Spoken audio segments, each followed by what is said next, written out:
नमस्कार दोस्तों, हम मुग़ल प्रशासन की बात कर रहे थे और मुग़ल प्रशासन में जो अंतिम जो अब हमारा टॉपिक रहा है वो मनसबदारी की हम बात करते हैं। इसी के साथ ही जो मुग़ल प्रशासन है वो हमारा कंप्लीट हो जाएगा और हम कोशिश कर रहे हैं कि जिस भी टॉपिक को आपको पढ़ाया जाए वो टॉपिक आपके सभी प्रकार के जो एग्ज़ाम हैं उनमें काम आए। चाहे आप रीट का एग्ज़ाम दे रहे हो, चाहे आप आरएस का एग्ज़ाम दे रहे हो या आप किसी विश्वविद्यालय के एग्ज़ाम दे रहे हो, आप टॉपिक को समझने के बाद एक ऐसी समझ पैदा कर सकेंगे कि आप टॉपिक को लिख पाएंगे। तो हम प्रयास करते हैं कि फैक्ट को भी हम पढ़ें और फैक्ट के पीछे का जो कंसेप्ट है हम उस तक भी जाएं। तो आज हम बात कर रहे हैं मनसबदारी की।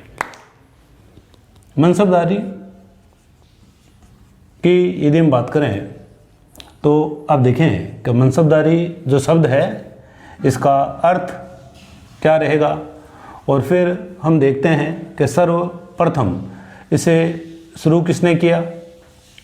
फिर हम बात करते हैं भारत में इसकी जो शुरुआत है वो किसके द्वारा हुई और मनसबदार जो है, मनसबदार की जो नियुक्ति है वो कौन किया करता था और मनसबदार के वेतन वगैरह क्या रहा करते थे, इन सब की हम बात करते हैं। तो मनसबदार जो है, मनसबदार अरबी भाषा का एक शब्द है मनसिब।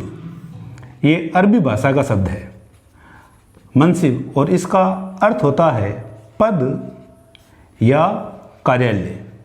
पद या कार्यालय अर्थ है किसका? मनसिब का। और इसी मनसिब से आपके शब्द बना है मनसब। मनसिब से शब्द बना है आपके मनसब। अब यदि हम देखें कि इसकी जो शुरुआत है, इसकी शुरुआत किसके द्वारा की गई, तो आप देखेंगे कि खलीफा अब्बा सईद, खलीफा अब्बा सईद की प्रेरणा से, खलीफा अब्बा सईद की प्रेरणा से जो चंगेज़ खां है, चंगेज़ खां ने सर्वप्रथम मनसबदारी की शुरुआत की थी। इसी कारण जो चंगेज़ खां है, चंगेज़ खां को मनसबदारी का जनक भी कहा जाता है। आप इस बात का ध्यान रखेंगे कि जो चंगेज़ खां है ये मनसबदारी का जनक है और चंगेज़ खां संबंधित है कहाँ से? मध्य एशिया से। तो इस बात का आप ध्यान रखेंगे कि अब्बा सईद की प्रेरणा से चंगेज़ खां के द्वारा इसकी शुरुआत हुई और इसी कारण चंगेज़ खां को मनसबदारी का जनक कहा जाता है। अब भारत में यदि हम बात करें तो आप देखो कि भारत में जो मनसबदारी है इसकी शुरुआत की जाती है अकबर के द्वारा। अकबर जो है इसकी शुरुआत करता है। अब अकबर ने इसकी जो शुरुआत है इसकी शुरुआत की कब, तो ये इतिहासकारों के बीच में एक मतभेद का विषय है कि कुछ जो इतिहासकार हैं वो कहते हैं कि अकबर ने अपने शासन के 11वें वर्ष, शासन के 11वें वर्ष इसकी शुरुआत की। तो ये जो है 1566-67 के अंदर। और ये जो बात है प्रमुख रूप से करता कौन है? मोरलैंड। प्रमुख रूप से इस बात को मोरलैंड के द्वारा कहा गया। फिर आप देखो ए.जे.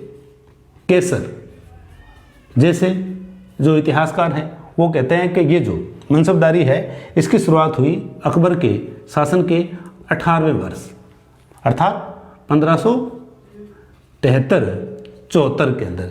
जबकि अधिकांशतः जो इतिहासकार हैं वो ये मानते हैं कि जो मनसबदारी है इसकी शुरुआत हुई है 19वें वर्ष अर्थात 1574-75 में इसकी शुरुआत मानी जाती है। तो इस प्रकार का यदि प्रश्न आए कि भारत में मनसबदारी की शुरुआत किसने की? अकबर ने की है। लेकिन अब ऑप्शन में आप देख सकते हैं 11वां, 18वां या 19वां। तो ये जो तीनों जो हैं तीनों एक साथ कभी नहीं आएंगे। या तो आपसे 11वां पूछा, 11वां ऑप्शन में रहेगा या 18वां या 19वां, कोई भी आप ऑप्शन में देख पाएंगे। तो इन चीज़ों को आप ध्यान से पढ़ेंगे आप कि भाई इसे आप ऑप्शन के अनुसार सही करेंगे कि ऑप्शन में 11 है, 18 है या आपके 19 है। तो ओवरऑल शुरुआत चंगेज़ खां की और भारत में इसकी जो शुरुआत है वो रही है किसके द्वारा? अकबर के द्वारा। अब आप देखें कि जो मनसबदार है, मनसबदार की नियुक्ति कौन करता है? तो आप देखें कि हम मुग़ल पढ़ रहे हैं। मुग़लों का जो राजत्व सिद्धांत है जो हमने पहले वीडियो में देखा था, तो वहाँ हमने बात की थी कि जो शासन का सर्वप्रमुख जो है वो कौन होता है? सम्राट। तो नियुक्ति जो है वो तो किसके द्वारा की जाएगी, सम्राट के द्वारा की जाएगी। लेकिन जो नियुक्ति की जो सिफारिश है, सिफारिश किसके द्वारा की जाती थी, तो आप इस बात को ध्यान रखेंगे कि जो सिफारिश है वो की जाती थी मीर बख्शी के द्वारा। और मीर बख्शी जो है इसको हमने हमारे पहले ही वीडियो में बहुत अच्छे से देखा था। तो इसकी जो नियुक्ति है सम्राट के द्वारा की जाती है, लेकिन सिफारिश कौन कर रहा है, मीर बख्शी कर रहा है। तो आप इस बात का भी ध्यान रखेंगे। अब एक आपसे प्रश्न पूछा जा सकता है कि मनसबदार का परिचय सम्राट से कौन करवाता था। तो आप देखें कि जो सिफारिश करवा रहा है वही सम्राट से मनसबदार का परिचय करवाया करता था। इस बात का भी आप ध्यान रखेंगे कि भाई इसका जो परिचय है वो कौन करवा रहा है, आपके मीर बख्शी करवा रहा है। तो ये होगी इसके नियुक्ति की बात। अब हम देखते हैं कि इसका वेतन क्या रहे, वेतन किस प्रकार से निर्धारित होता था। आप स्क्रीनशॉट ले लीजिए।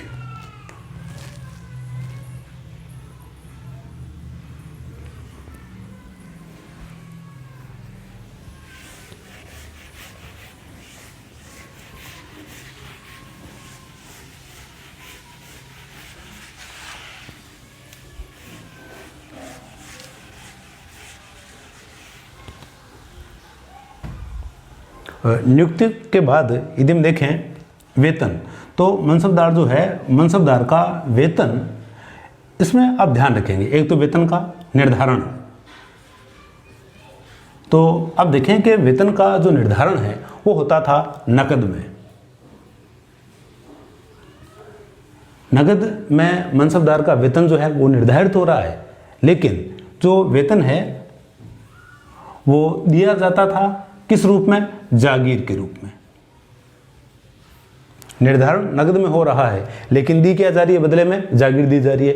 लेकिन कुछ जो मनसबदार हैं वो छोटे होते थे जिनको नगद वेतन भी दिया जाता था और इनको नकदी कहा जाता था। इसको आप ध्यान रखेंगे। हमारे आरएस में ये 2-3 बार क्वेश्चन आया हुआ है कि जिन मनसबदारों को नगद में भुगतान किया जाता था उन्हें क्या कहा जाता था, उन्हें नकदी कहा जाता था। अब वेतन में और यदि अपन बात करें तो आप देखो कि क्या रहा है कि वेतन का जो निर्धारण है वो नगद में हो गया, दे इसको क्या दी गई है, जागीर दे दी गई है। और अब यहाँ ये जो जागीर है, इस जागीर में जो राजस्व वसूली का जो कार्य है वो किया करते थे आपके केंद्रीय कर्मचारी। केंद्रीय कर्मचारी जो है वो यहाँ से राजस्व की वसूली करते थे और राजस्व की वसूली करने के बाद में जितना मनसबदार का वेतन निर्धारित होता था वो मनसबदार को दे दिया जाता था और जो शेष जो बचता था वो सम्राट को भेज दिया जाता था। जैसे आप देखें कि जो जागीर है, जागीर से आप माने कि 100 रुपये की वसूली हुई और मनसबदार का जो वेतन है वो निर्धारित था कितना, 70 रुपये। तो बच कितना गया, 30। और तो ये जो 30 बचा है ये भेज दिया जाता था किसको, सम्राट को। और ये जो बची हुई जो राशि है इसे कहा जाता था फवाजिल। तो ये भी कई बार पूछा जाता है प्रश्न कि फवाजिल क्या है। तो जागीर से राजस्व वसूली के बाद में मनसबदार का भुगतान करने के उपरांत जो राशि बच जाती थी वो भेज दी जाती थी सम्राट को। उसी राशि को फवाजिल कहा जाता था। इस बात का आप ध्यान रखेंगे। फिर आप देखें कि मनसब जो हैं, मनसब की श्रेणियां कितनी हुआ करती थी। तो आप देखें कि मनसब जो है इसकी श्रेणियां 10 से लेकर के 10,000, 10 से लेकर के 10,000 तक मनसबदारों की श्रेणियां हुआ करती थी। और ये जो श्रेणियां हैं ये आधारित है किस पर, दशमलव पद्धति पर। दशमलव पद्धति पर आधारित है। दशमलव पद्धति पर आधारित होने का अर्थ क्या है, दशमलव पद्धति पर आधारित होने का मतलब है कि संख्या 10 से विभाजित होगी। तो आप देखो चाहे 10 की बात करें, 10 है, 20 है, 30, 40, 50, 100, 1000, 10,000 सभी क्या रहते हैं आपके 10 से विभाजित रहते हैं। तो आप इस बात का भी ध्यान रखेंगे कि जो मनसबदारी है वो दशमलव पद्धति पर आधारित थी। और जो मंगोल हैं, मंगोलों की जो पद्धति है वो भी क्या रही है, दशमलव पद्धति रही है। इसको भी आप अच्छे से देखेंगे। फिर यदि हम बात करें, एक आपसे प्रश्न पूछा जाता है कि अकबर के समय सर्वाधिक जो मनसब है वो किसका हुआ करता था, बताएं आप लोग। अब आपके सबके दिमाग में आया है मान सिंह और मिर्ज़ा अजीज़ कोका। जो सर्वाधिक मनसब है मान सिंह और मिर्ज़ा अजीज़ कोका, ये आपके दिमाग में बात आई है, लेकिन ये जो बात है गलत है, क्योंकि मान सिंह और मिर्ज़ा अजीज़ कोका जो है, इन दोनों का ही जो मनसब है वो हुआ करता था कितना, 7,000 इनका मनसब हुआ करता था। लेकिन अकबर के समय जो सबसे बड़ा जो मनसब है वो था किसका, सलीम का। सलीम, या इसी को ही हम आगे चल कर के जहांगीर के नाम से जानेंगे, और इसका जो मनसब है वो हुआ करता था 12,000। तो अकबर के समय सबसे बड़ा जो मनसब है वो रहेगा किसका, जहांगीर का या सलीम का। लेकिन शाही परिवार के बाहर के लोगों में यदि हम देखें तब सबसे बड़ा जो मनसब है वो मान सिंह, जो हमारे आमेर के राजा रहे हैं, और मिर्ज़ा अजीज़ कोका जो गुजरात के सूबेदार रहे हैं, इनका जो मनसब है शाही परिवार से बाहर सर्वाधिक है। लेकिन अकबर के समय ओवरऑल यदि हम बात करें तो सबसे बड़ा जो मनसब है वो है सलीम या जहांगीर का, जो आपके रहा है 12,000। इस बात का आप ध्यान रखेंगे। फिर हम देखते हैं कि जो आगे चल कर के जो मनसब है, मनसब हम देखते हैं कि 1-1 लाख तक के मनसब पहुंच जाते हैं। अब आगे यदि अपन बात करें इसमें कि जो मनसबदार हैं, मनसबदारी प्रथा के अंदर एक द्विवेद की शुरुआत होती है, तो द्विवेद की शुरुआत किस प्रकार से हुई। तो मनसबदारी में एक द्विवेद जो है वो किस प्रकार से शुरू होता है, इसकी अपने बात करते हैं। मनसबदारी में द्विवेद, और एक मनसबदारी में हम देखते हैं एकीकरण। तो अब देखें कि मनसबदारी में द्विवेद क्या है। तो अकबर ने अपने समय में 95-96 में एक नए पद की शुरुआत की, और वो नया पद था आपके स्वार। आप इस बात का ध्यान रखेंगे, जात जो है, जात पहले से ही चला आ रहा है। अब मान लो कथन कारण का कोई प्रश्न आए कि 1596 में अकबर ने जात और स्वार की शुरुआत करके द्विवेद को स्थापित किया, तो ये बात गलत है। गलत इसलिए क्योंकि जो जात है, जात पद मनसबदारी के साथ से ही चला आ रहा है।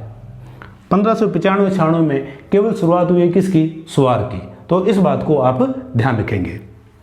1595-96 में जात और स्वार, ये जो 2 पद हो गए हैं, 2 पदों के कारण ही ऐसा कहा जाता है कि 1595-96 में द्विवेद पद की शुरुआत की गई है अकबर के द्वारा। अब आप देखेंगे कि ये जात क्या है और स्वार क्या है। तो जात की यदि हम बात करें तो जात पदानुक्रम में, भाई पदानुक्रम में जो कोई भी व्यक्ति है उसकी स्थिति कैसी है उसको बताता है कौन, जात। और जात से ही जो मनसबदार है उसका वेतन निर्धारित किया जाता था।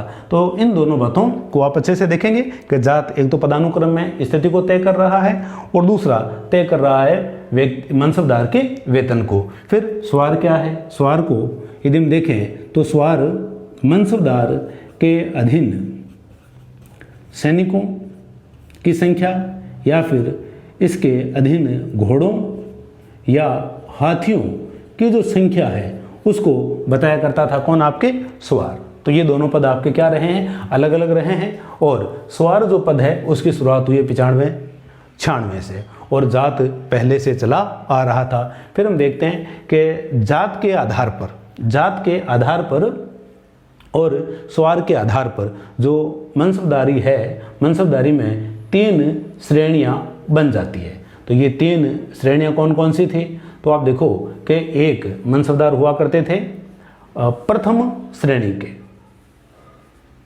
एक द्वितीय श्रेणी के और तृतीय श्रेणी के।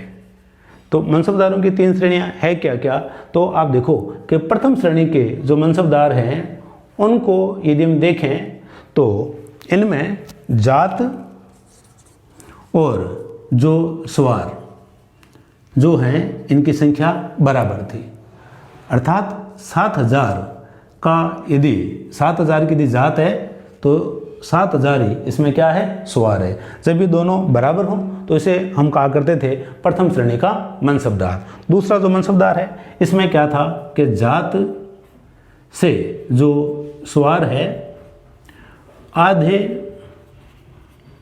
से अधिक, आधे से अधिक कैसे कि जात मान लो हो गई आपके 7000, तो सवार जो है आधे से अधिक, तो 7000 का आधा 3500, उससे ऊपर जैसे आप मान लो 4000, 5000 हो सकता है, 6000 हो सकता है, लेकिन 7000 कभी भी नहीं होगा। तो ऐसा मनसबदार जिसमें सवार जो पद है जात के आधे से अधिक हो उसे द्वितीय श्रेणी का मनसबदार माना जाता था। फिर आप देखो तृतीय श्रेणी का जो मनसबदार है इसमें जात और सवार को यदि हम देखें तो इसमें जो सवार है वो आधे से कम, आधे से कम, अर्थात जात मान लिया 7000 है तो ये आधे से कम कितना हो जाएगा, 3000 हो जाएगा। 3000 हो सकता है, 2500 हो सकता है, 2000 हो सकता है, कितना भी हो सकता है, लेकिन आधे से क्या होगा, कम होगा। तो ये आप देखो 3 इसकी क्या है श्रेणियाँ, प्रथम श्रेणी, द्वितीय श्रेणी और तृतीय श्रेणी। ये जो विभाजन है ये विभाजन किसके आधार पर है, जात व सवार दोनों के आधार पर ये विभाजन है। लेकिन हम देखते हैं कि एक जो विभाजन है वो केवल किसके आधार पर था, जात के आधार पर भी था, और जात के आधार पर जो विभाजन था उसमें हम देखते हैं एक मनसबदार,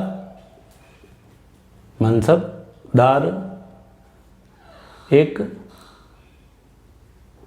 अमीर और एक था अमीर ए आजम, अमीर ए आजम। तो मनसबदार किसे कह रहे हैं कि जिसमें 10 से लेकर के 500, 10 से लेकर के 500 यदि किसी का मनसब है तो उसे मनसबदार कहा जा रहा है, और फिर 500 से लेकर के 2500, या यूं कह दो आप 501 से लेकर के 2500 यदि किसी का मनसब है तो उसे अमीर कहा जाता था, और 2500 या 2501 या 2500 से ऊपर, 2500 से ऊपर जितने भी मनसब हुआ करते थे उसे अमीर ए आजम कहा जाता था। तो ये आपके किसके आधार पर विभाजन हो गए हैं, जात के आधार पर, मनसबदार, अमीर और अमीर ए आजम। ठीक है, तो यहाँ आपको 501 नहीं मिलकर के आपको 500 मिलेगा, 500 तक, 500 से आगे और 2500 से ऊपर जो है वो आपके अमीर ए आजम कहलाते थे। तो ये हमने बात कर ली है श्रेणियों की, ये तो जात और सवार दोनों के आधार पर है, और ये केवल किसके आधार पर है, जात के आधार पर है। अब हम आगे यदि बात करें तो अब देखो कि एकीकरण था मनसबदारी में।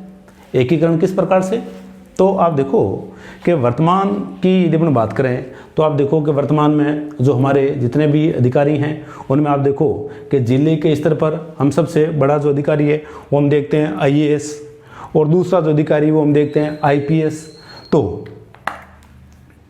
2 आपको अधिकारी मिल गए, एक संबंधित है सैन्य विभाग से या पुलिस विभाग से, और दूसरा अधिकारी संबंधित है किससे, सिविल से या नागरिक प्रशासन से।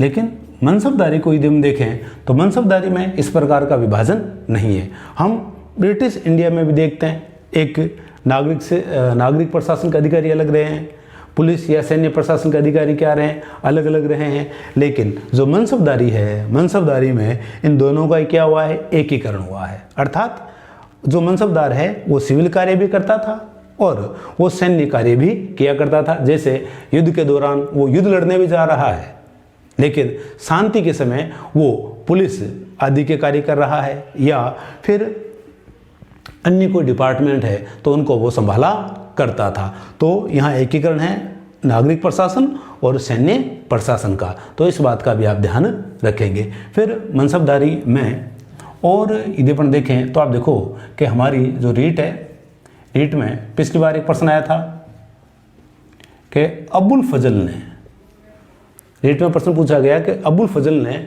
मनसब की कितनी श्रेणियां बताई है। तो आप देखो अबुल फजल जो है वो मनसब की कुल जो श्रेणियां है वो बताता है 66। ठीक है, 66 इसने क्यों बताई? क्योंकि अल्लाह जो शब्द है उसके अंकों का योग 66 है। तो इसने भी मनसबदारी की जो श्रेणियां है वो बताई 66, लेकिन व्यवहार में जो मनसब है या मनसबदारी की जो श्रेणियां हैं वो 33 हुआ करते थे। इसको आप ध्यान रखेंगे। तो अबुल फजल ने बताई है आपके 66। जैसे हमने पिछले वीडियो में बात की थी कि जो अबुल फजल है वो अकबर के समय जो प्रांतों की जो संख्या है वो बताता है कितनी? सोच के बताएं।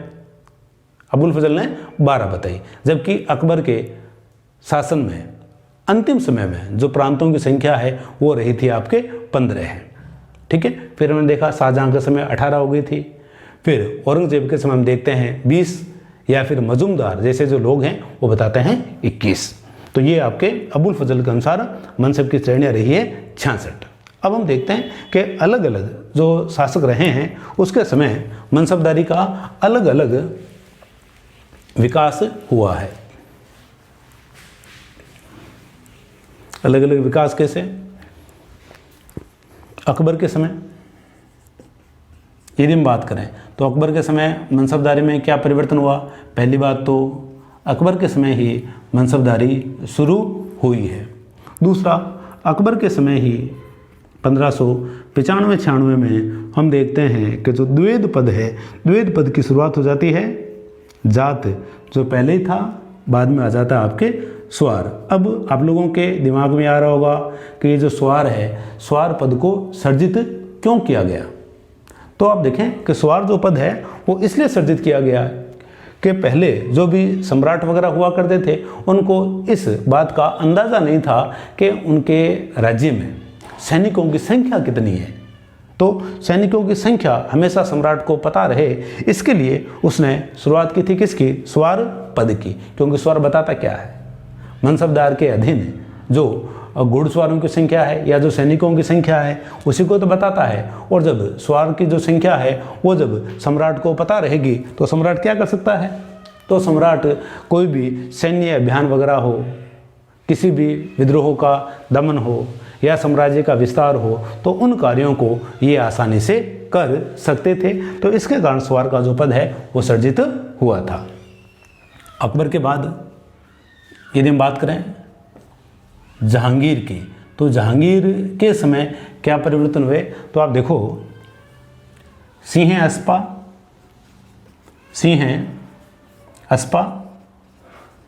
और दू अस्पा, ये जो पद है ये कई बार आरएस में प्रश्न पूछा गया है कि सिंह अस्पा और दू अस्पा जो व्यवस्थाएं हैं किसके समय शुरू हुई थी? तो शुरू हुई है किसके समय? ये जहांगीर के समय। सिंह अस्पा का मतलब है कि एक जो सैनिक है, एक सैनिक के अधीन घुड़सवार कितने हुआ करते थे? 3। एक सैनिक जो है वो घुड़सवार रखा करता था 3, तो ये सैनिक कहलाता था सिंह अस्पा। और एक सैनिक यदि रखता है 2 घोड़े तो इसे कहा करते थे दूह अस्पा। तो ये जो व्यवस्था है ये जहांगीर ने शुरू की, और इस व्यवस्था के आधार पर जो सबसे पहली जो नियुक्ति है वो मिली थी किसको? महाबत खां को। और जात और स्वार पद का जब द्विवेद बना तो इस आधार पर जो सबसे पहले नियुक्ति की गई वो थी मिर्ज़ा शाहरुख की। मिर्ज़ा शाहरुख जो है उसकी इस आधार पर सबसे पहले नियुक्ति की गई थी। फिर आप देखें कि जो शाहजहां है, शाहजहां के समय क्या परिवर्तन हुए? तो हम देखते हैं कि महाना पद्धति या माहमान, ये जो शुरुआत है ये शुरुआत होती है शाहजहां के समय। तो महाना पद्धति या माहमान है क्या? तो इसमें यदि हम देखें तो कोई भी मनसबदार जो हुआ करते थे इनके वेतन का जो निर्धारण है वो तो कितने का किया जाता था? 12 महीनों का किया जाता था। लेकिन इनको वेतन 12 महीनों का मिलता नहीं था, इनको वेतन मिलता था 10, 8, 6 या फिर 4 माह का। निर्धारित पूरे 12 महीने का कर दिया है, लेकिन इनको वेतन मिलता था 10 महीने का, 8 महीने का, 6 महीने का या 4 महीने का। तो ये जो व्यवस्था है, इस व्यवस्था को महाना पद्धति या महामान कहा जाता था। इसी कारण हम देखते हैं कि शाहजहां के समय हम देखते हैं कि सिसमाहा, ये कई बार प्रश्न पूछा गया है कि सिसमाहा का क्या है। एक है आपके सिमाहा। तो सिसमाहा क्या है? सिसमाहा ऐसी जागीर हुआ करती थी जहां राजस्व की जो वसूली है वो रहती थी 50%। ऐसी जागीरें जहां राजस्व की वसूली 50% होती है, उसे क्या कहा जाता था? सिसमाहा कहा जाता था। जबकि ऐसी जागीरें जहां राजस्व की वसूली 25% है, उसे सिमाहा कहा जाता था। तो ये जागीरें अस्तित्व में क्यों आई? क्योंकि शाहजहां के समय जो मनसबदार हैं उनको पूरे 12 महीनों का वेतन मिलता ही नहीं था। जब जागीर में, जब आप देखो, एक शब्द आता है आपके जमा और एक शब्द आता है हासिल। तो हासिल का मतलब होता था वास्तविक वसूली और जमा का मतलब होता था अनुमानित आय। अनुमानित आय। तो जब भी किसी मनसबदार को जागीर वगैरह दी जाती थी तो उसके जमा को बहुत बड़ा चढ़ा करके दिखाया जाता था कि भाई यहाँ से जो वसूली है, वसूली 100 रुपये की होगी। लेकिन जब वो वहाँ वास्तविक रूप से वसूली करता था तो वहाँ यदि वसूली 50 रुपये हो रही है, तब उसे क्या कहेंगे? सिसमाहा। और जब यहाँ वसूली 25 रुपये होगी, तब यह क्या कह रहे हैं? इसको हम सिमाहा कह रहे हैं। तो इस प्रकार की जो पद्धति है वो शुरू की किसने? शाहजहां ने। फिर हम देखते हैं औरंगजेब। औरंगजेब के समय क्या परिवर्तन हुआ?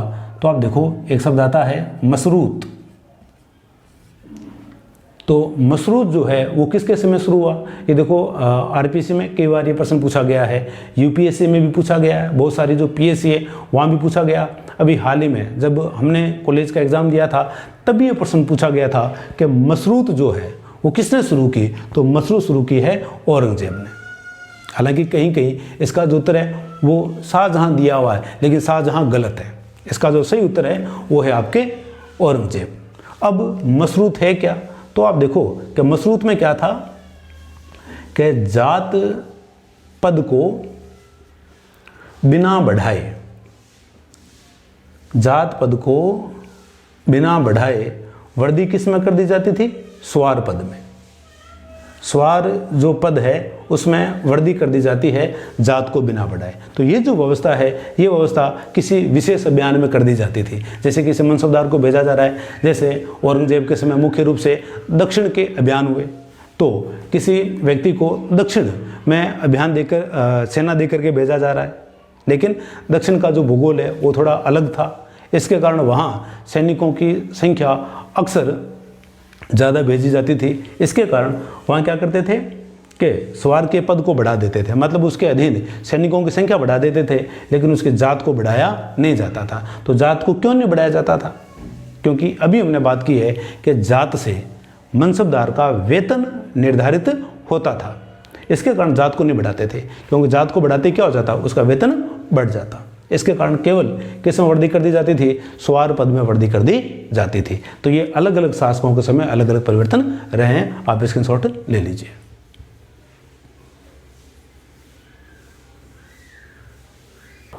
तो मनसबदारी में हमने देखा कि भाई जो शासक हैं, शासकों के समय क्या क्या परिवर्तन रहे। अब हम बात करते हैं मनसबदारी के गुण और दोष कि क्या इसके गुण हैं और क्या दोष रहे हैं। गुण में यदि हम देखें तो आप देखो कि मनसबदारी को मुगलों का इस्पाती ढांचा कहा गया है। मनसबदारी को क्यों कहा गया है?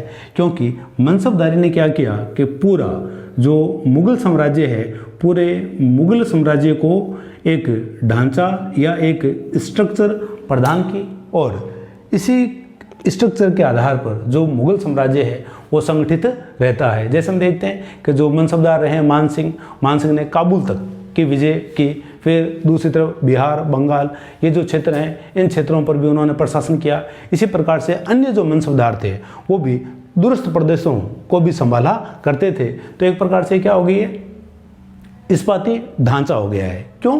क्योंकि मनसबदारी में हम देख रहे हैं कि दोनों प्रकार के अधिकारी हैं। यहाँ सिविल जो अधिकारी है वो भी है और सैन्य जो अधिकारी हैं वो भी इसके अंदर शामिल है। फिर अब इसके दोष क्या रहे? दोष की जब हम बात करें तो यहाँ हम देखते हैं नियुक्ति की बात हम करते हैं, एक नैतिकता की बात करते हैं और एक हम देखते हैं विलासी जीवन। तो आप देखो कि नियुक्ति जो मनसबदार की है, मनसबदार जो है, मनसबदार नियुक्त हो रहा है किसके द्वारा? सम्राट के द्वारा। लेकिन मनसबदार के अधीन जो भी सैनिक वगैरह हैं, मनसबदार के अधीन इन सैनिकों को नियुक्त किया जाता था किसके द्वारा? मनसबदार के द्वारा। मनसबदार खुद जो है अपने अधीन जो सैनिक है इनको नियुक्त कर रहा है। हालांकि जो सम्राट है, सम्राट भी सैनिकों को नियुक्त करके मनसबदार के अधीन भेज दिया करता था, लेकिन ज़्यादातर ये जो सैनिक है ये मनसबदार के द्वारा नियुक्त होते थे। तो अब जब सैनिकों की नियुक्ति जब मनसबदार कर रहा है तो नियुक्ति के समय ये जो सैनिक हैं इनमें मनसबदार अपनी जाति और अपने धर्म का विशेष रूप से ध्यान रखता था और इस कारण जो ये सैनिक वगैरह हैं इनकी नियुक्ति इस मनसबदार ने की है। इसके कारण इनकी जो निष्ठा है वो भी रहा करती थी किसके प्रति? मनसबदार के प्रति। दूसरी बात, अब जाति और धर्म को बढ़ावा देने के कारण हम देखते हैं कि मुगल जो सेना है इसका एक राष्ट्रीय जो चरित्र है, राष्ट्रीय चरित्र भी इसका बन नहीं पाया था। इस बात का आप ध्यान रखेंगे। एक तो उनकी जो निष्ठा है वो रही मनसबदार के प्रति और सेना का जो राष्ट्रीय चरित्र है वो बन नहीं पाया। दूसरी विशेष बात यहाँ ये है कि एक जैसे बड़ा मनसबदार है और एक छोटा मनसबदार है, तो आप ध्यान रखें कि ये जो छोटा मनसबदार है ये बड़े मनसबदार के अधीनस्थ या मातहत कभी भी नहीं हुआ करता था। तो इसे हम यूँ कह सकते हैं कि जो सेना है, सेना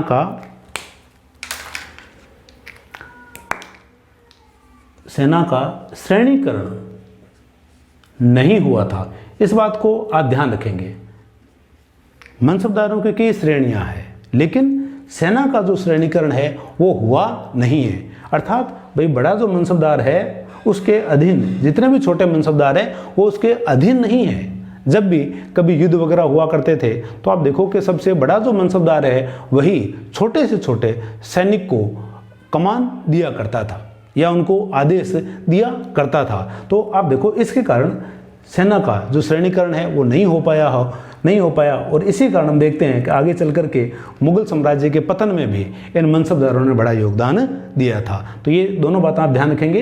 एक तो सेना का श्रेणीकरण नहीं हो पाया इस बात के कारण क्योंकि छोटा जो मनसबदार है वो बड़े मनसबदार के अधीन नहीं हुआ करता था। अब आप ये सोच रहे होंगे कि ये जो कार्य है ये कार्य अकबर जैसे शासक ने क्यों नहीं किया, कि बड़े मनसबदार के नीचे छोटे मनसबदार को क्यों नहीं किया? क्योंकि आप देखो कि हम बात कर रहे हैं राजतंत्र की और राजतंत्र में विद्रोह वगैरह होना क्या है, आम बात है। इसके कारण अकबर ने छोटे मनसबदारों को बड़ों के अधीन नहीं किया और सीधा अकबर ने सभी को अपने अधीनस्थ रखा। अर्थात केंद्रीकृत जो शासन है उसी को अकबर और अन्य मुगल शासकों ने बढ़ावा दिया था ताकि जो विद्रोह वगैरह हैं उसको आसानी से रोका जा सके।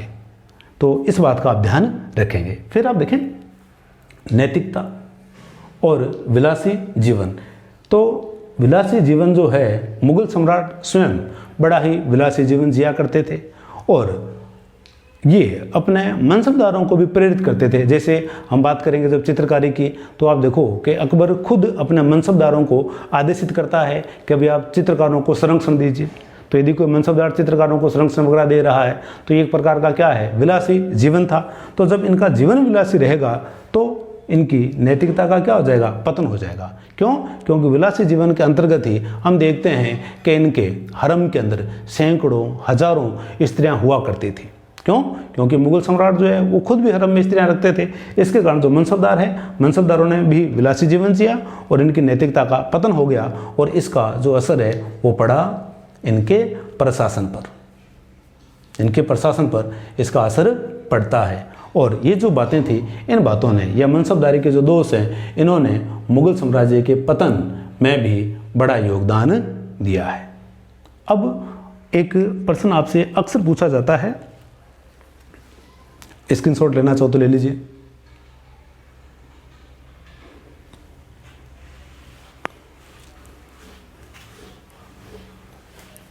एक प्रश्न पूछा जाता है आपके मनसबदारों की संख्या को लेकर के, मनसबदारों की संख्या को लेकर के।